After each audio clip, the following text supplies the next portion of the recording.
Bom, vamos falar um pouquinho sobre as puts. O que são as puts? As puts são opções de venda e na prática mesmo, elas são o oposto das calls. Elas fazem exatamente a mesma coisa, porém para o lado contrário. Enquanto que a call se valoriza com a alta, a put se valoriza com a queda, ou seja, ela é um seguro. Mas olha, a coisa mais importante assim, ó, put é um seguro. Você está operando, né, contra a alta dos preços. Você está acreditando que o papel vai desabar, vai a zero. Então, se a gente fizer uma semelhança com comprar um carro, eu compro um carro, o que eu faço? Eu pago seguro. Por quê? Porque eu tenho medo de perder o meu veículo, seja através de um assalto, de um roubo, né, ou até mesmo uma colisão. Então, para que eu não perca aquele patrimônio que eu apliquei naquele objeto, naquele carro, eu vou lá e contrato um seguro. O que a seguradora faz? A seguradora ela garante que vai comprar de você quando não tiver mais valor, quando o carro não vale mais nada. Ela vai te devolver o dinheiro referente àquele patrimônio. Então, no caso das puts, elas dão um direito de venda para quem está comprado e quem vendeu a put se compromete em ser a contraparte de uma venda. O que faz a pessoa que é contraparte de uma venda? Se eu sou a contraparte de alguém que está vendendo, então eu sou o comprador, tá certo? E como fui eu que vendi a opção, então eu vou honrar o negócio. Eu sou obrigado a garantir que esse negócio vai acontecer se caso o comprador, né, tiver vantagem financeira, ele vai me exercer. Então assim, comprado tem direito de venda, vendido tem o comprometimento de comprar o ativo. É uma operação que a gente usa mais para as quedas, né? A gente utiliza as operações de venda quando os ativos vão cair e, obviamente, que se eu acho que o papel vai subir, eu posso vender uma put. Ela teria um efeito equivalente à compra de uma call, só que recebendo ao invés de pagando, né? O risco é maior e a gente vai entender o porquê. Então, eu também trouxe aqui o exemplo do João e da Maria, só que agora eles estão de lados opostos em relação ao exemplo da call. O João acha que a GVPA4 não vai mais vingar, não vai mais dar nada de legal, isso aí vai cair, vai desabar. E a Maria não, a Maria tem o lado totalmente oposto. Ela já acha que, nesse caso, que as ações vão bombar e que R$30 é muito pouco pelas ações. O João, ele tem as ações, mas ele aceita vender por no mínimo 28. Ou seja, ele aceita pagar por uma proteção. E se a ação está 30 e ele aceita vender por 28, significa que esses R$2 de diferença é o quanto que ele vai pagar pela opção, tá certo? Já a Maria, a ação está 30, mas ela quer pagar no máximo 28.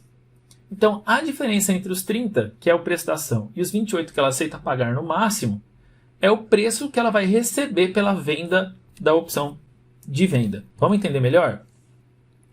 O João vai lá e compra uma put, né? Ele vai comprar uma opção de venda e vai pagar R$2. Então, se a ação cair, essa opção vai proteger ele, vai dar o direito para ele vender a 30.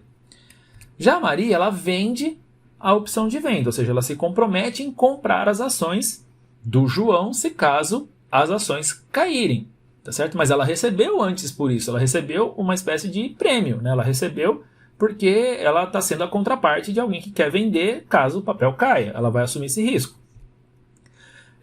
Vamos ver aqui uns cenários possíveis. Primeiro cenário, a ação está mais que R$30.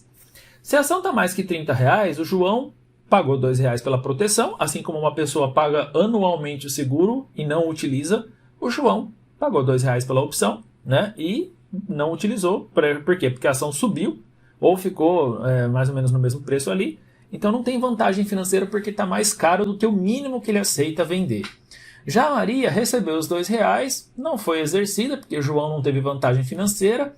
Então, ela recebeu os R$2, fica sem as ações, o João pagou R$2, perdeu esses R$2, mas continua com as ações. Então, se essa empresa pagar dividendos, por exemplo, eu posso usar o caixa dos dividendos para me proteger, né? Ou usar parte do caixa dos dividendos para me proteger, enfim. A gente pode fazer esse cruzamento de fluxos e criar essa estratégia. Vamos pegar outro exemplo aí, ó. O cenário é diferente. Entre R$30 e R$28. A ação deu uma caidinha, mas não caiu muito. Esse cenário é ruim para o João, você vai ver. Vamos pegar um exemplo dos R$29. Se a ação tiver R$29, a gente vai ver que para o João, se ele vender a 29, ele já pagou 2. Então, na verdade, essa ação estaria... ele vai vender a 30, perdão, né? Ele já pagou 2, então o final para ele, o recebimento final para ele seria um 28. Se a ação tiver 29, para ele não tem vantagem em exercer, porque ele vai poder vender a 29, sendo que se ele exercesse o direito dele de vender a 30, pagando R$2, ele receberia só 28. Não faz sentido, né? O cara não vai exercer a Maria. Então, nesse caso também, aliás, esse, assim como da outra forma, no exemplo das calls, também existia um cenário muito ruim, né? Aqui também tem um cenário muito ruim para quem está comprado.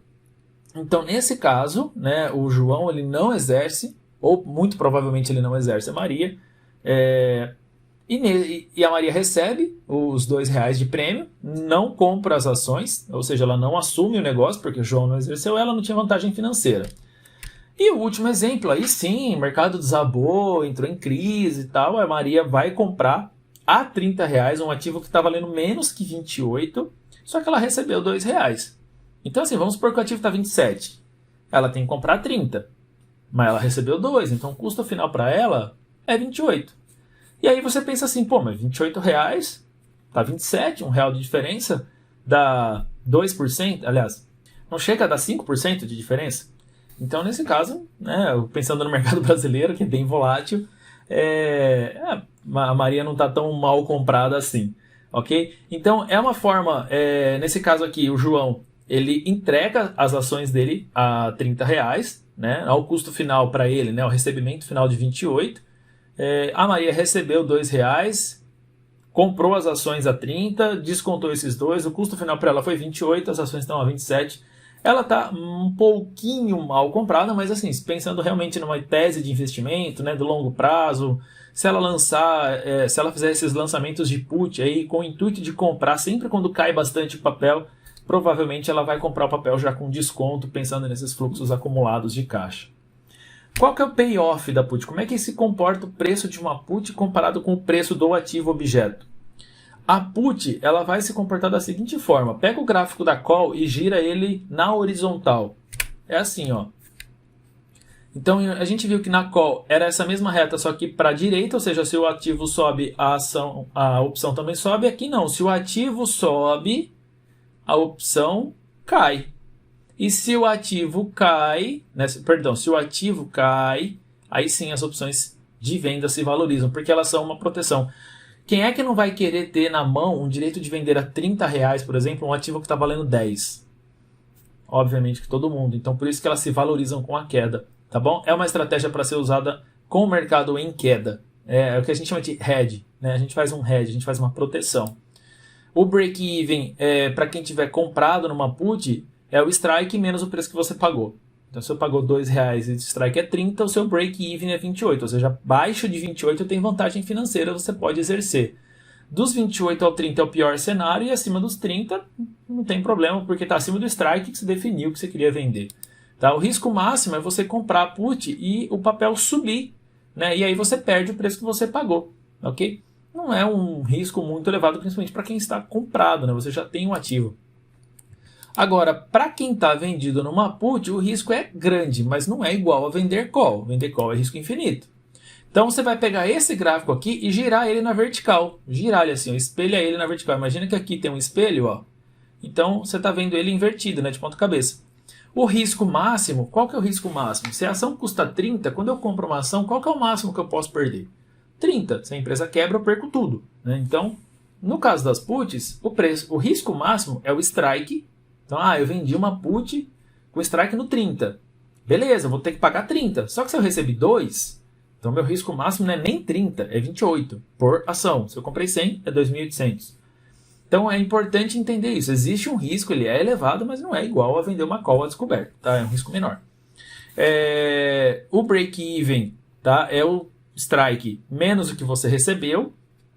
Tá certo? Então, eu lancei a put, o mercado caiu, fica ligeiro. Porque tem que cair o que você recebeu. Abaixo disso você está no prejuízo. Ok?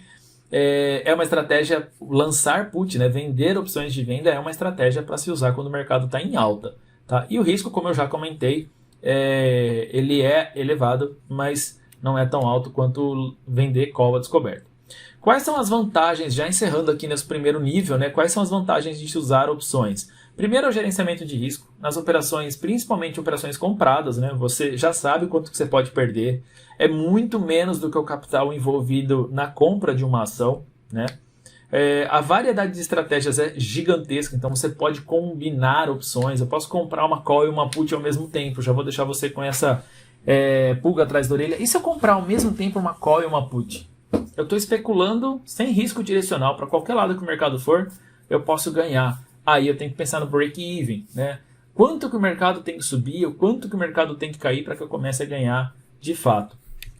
É um exemplo das N operações estruturadas que combinam opções que a gente pode montar. Hedge, proteção, tanto para quem quer comprar quanto para quem quer vender. Arbitragem, que é quando eu faço travas, né? Então, assim, eu quero ter o direito de comprar mais barato e eu me comprometo em vender se tiver mais caro. Eu estou comprado e vendido, eu montei uma operação estruturada. Só que ela tem uma diferença de preço, uma diferença de strike, né? Então, comprado no mais barato, vendido no mais caro. Também posso fazer o inverso, né? Vender uma call na máxima, que eu acho que é máxima, num preço muito alto. E aí, se o papel cair, eu compro uma call para garantir que, se subir, eu não vou perder tudo, né? Enfim, eu me comprometo em vender mais caro e comprar mais barato da mesma forma. Os contratos podem ser, dependendo do ativo principal, fracionados. Então, para quem está começando, se você associar, por exemplo, o ETF BOVA11, ele é negociável unitário, você pode comprar de um em um. Ele é um dos ativos que tem maior liquidez em opções. Se eu pegar o ETF de BOVA de uma unidade ou 5 unidades, enfim, eu posso negociar as opções também fracionado. E se eu associar isso a uma corretora que não me cobra corretagem, puxa, eu tenho uma vantagem gigantesca para aprender a operar opções com risco baixo, com custo baixo, posso fazer com pouco capital envolvido para entender. Leve o tempo que levar até você ficar consistente nessas operações. Já as desvantagens, não confie em mim. Gerenciamento de risco também é uma desvantagem. Tá? Eu quero provocar vocês com isso. Por quê? Porque o gerenciamento de risco, principalmente para quem lança opções, seja na call, seja put, são as operações que têm maior probabilidade, a gente vai entender ao longo do tempo por quê. Elas têm maior probabilidade de dar exercício, aliás, de serem lucrativas. Mas, por outro lado, quando elas... na verdade, é assim, quando você lança uma opção, você monta uma operação que é baseada em venda, você recebe e você tem uma margem de oscilação do ativo. É mais provável que você saia lucrativo do que no prejuízo. Então, você começa a fazer isso com bastante recorrência. A maioria dos traders de opções são traders de venda. Mas quando o prejuízo vem, ele consome muitas vezes o lucro que você teve nas últimas operações. Então, você tem a probabilidade com baixo ganho, você tem mais probabilidade de acerto, mas o ganho é baixo. E quando acontece de dar errado, que a probabilidade é menor, o prejuízo é maior. Então, tem essa balança aí para tentar ser equilibrada. A complexidade de precificações também é uma desvantagem, principalmente para quem não gosta de matemática ou não tem afinidade com matemática e tem dificuldade de fazer cálculos rápidos, né? São cálculos simples, mas a abstração é necessária. Você perder um tempo para pensar nisso, não na hora de executar a operação, mas durante o aprendizado. Perder um tempo para bater a cabeça, para assimilar os valores e, consequentemente, entender o que está fazendo é muito importante e para muita gente acaba sendo uma desvantagem pelo tempo que se gasta para entender isso. No Brasil, o mercado de opções ele ainda é embrionário, se a gente comparar até mesmo com o próprio mercado de ações. Então, consequentemente, a gente tem baixa liquidez e isso é prejudicial, porque muitas vezes você está para o lado certo na operação, mas você não consegue sair dela. Ou seja, ela é lucrativa para você, mas você não consegue sair e tem que levar até o exercício. Eu vou dar um exemplo. Antes da Vale chegar a R$ 117, eu tinha o direito de compra dela a R$ 83. A ação já estava mais de 100. E eu tinha comprado com muita antecedência essa call. O mercado foi subindo, eu fui ficando, né, na opção, estava lucrativo. Mas teve um problema, eu não tinha saída mais. Ou seja, eu tinha que levar para o exercício. Beleza, o papel continuou subindo, ficou acima dos R$ 100 até o vencimento e eu exerci meu direito. Na verdade, fiz a liquidação financeira. Mas e se eu tivesse no prejuízo? E quem estava vendido naquela call? Existe a possibilidade de você travar o seu prejuízo. A gente vai aprender isso, claro, nas operações estruturadas. Mas se a pessoa não sabe fazer, ou se ela fica com medo de fazer e perde o timing, aí é muito arriscado. Então você teria que comprar um ativo a mais de R$ 100, sendo que você venderia ele já definido a 83. Então o spread ele é uma desvantagem quando a gente pensa em risco. Tá certo? a complexidade de escolher a estratégia para o momento que você está no mercado. Então, assim, existem momentos em que a volatilidade é baixa, não adianta comprar a volatilidade, comprar uma call e uma put, né? Por mais que tenha um risco não direcional, o mercado está andando pouco, está oscilando 1%, 0,5%, 0,75%. É um mercado mais calmo, sem muita intervenção política, sem muito motivador internacional. Isso acaba, né, arrefecendo ali as incertezas e, consequentemente, não é uma boa comprar volatilidade. Então, assim, quanto mais variedade existe, mais difícil é escolher a certa. Né? Mais difícil é escolher, na verdade, a assertiva, não a certa, a assertiva para aquele momento. Então, isso acaba também sendo uma desvantagem. E a possibilidade de perda total, principalmente para quem faz operações de venda a descoberto. Né? Se você errar o tamanho do contrato que você pode negociar, persistir nesse erro, normalmente o trader não dura muito tempo fazendo isso com opções. Tá certo? Então, concluindo, resumindo, a gente tem aqui, ó, as opções são direito de negociação, com uma data de vencimento estabelecida já na hora do negócio, você já sabe pelo código da opção quando que a sua opção vai vencer. O preço é o strike, está lá no código também, você já sabe qual que é o preço que o negócio vai acontecer. Lembrando que se eu comprei uma opção de compra e o ativo subiu, eu posso vender ela a qualquer momento. Né? Se ela está me dando lucro, a venda já faz sentido. Eu comprei a opção X, a opção está 1,5x, ela subiu 50%. Eu posso vender, mesmo que tenha acontecido no mesmo dia, né? Não importa. Eu não preciso carregar até o vencimento essa opção, tá bom? Isso é bem importante lembrar. Existe risco de liquidez, existe o risco, como eu comentei agora há pouco, de eu estar comprado e a operação ser lucrativa para mim, mas eu não ter saída nela antes do vencimento. Eu não queria levar para o vencimento, eu queria já sair da operação. Dependendo, né? Não dá. Então é sempre importante montar travas, entender como é que funcionam as travas e tudo. O preço das opções ele considera a volatilidade do ativo, né? Na verdade a volatilidade das próprias opções, obviamente, mas a volatilidade das opções também depende da volatilidade, ou seja, do nível de incerteza sobre o ativo.